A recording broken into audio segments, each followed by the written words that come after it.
mga anak? Ang mga magulang tanong na tanong, nasan ka na? Anong ginagawa mo? Sinong kasama mo? Tapos naiinis yung mga anak pag tinatanong. Ang totoo, ang tunay na tanong anak ay ito, buhay ka pa ba? Yun lang yun, sari-sari yung tanong, how are you? Nasaan ka? Ano ginagawa mo? Ano kinakain mo?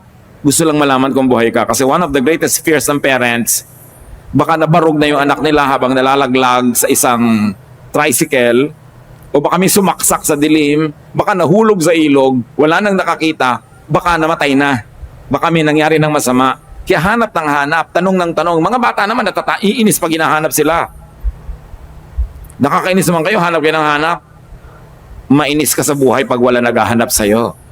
Yun ang nakakainis. Nobody cares? Yun ang nakakainis.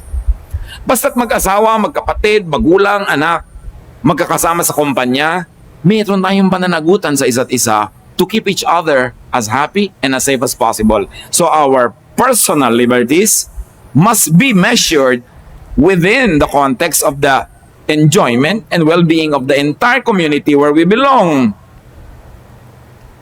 Ang hilig-hilig mong sumayaw, yugyug ka ng yugyug, ang likot-likot mo, nakasakay kayo sa bangka na walang katig. Tapos, ganito ko talaga ako, gusto kong sumayaw. Lulubog tayo lahat, kasasayaw mo. May duty ka naman, nahimik muna, dahil merong ibang madadamay. At ganun tayo sa pamilya. May madadamay. Yung mga ibang kabataan, gustong mag-rappelling, magkuha na anong mga activities, sumuot sa mga kuweba, umakyat sa mga bundok. Kung namatay kayo, di kawawa na may magulang nyo, walang anak. Kung hindi lang kayo namatay, nabaldado kayo buong buhay, di aalagaan kayo ngayon buong buhay. Hindi ba unfair yun? Para ka lang magkaroon ng fun? So isinasaalang-alang mo yung mga tao around you when you would like to have fun. Fun mo tapos torture sa kanila. It's not godly.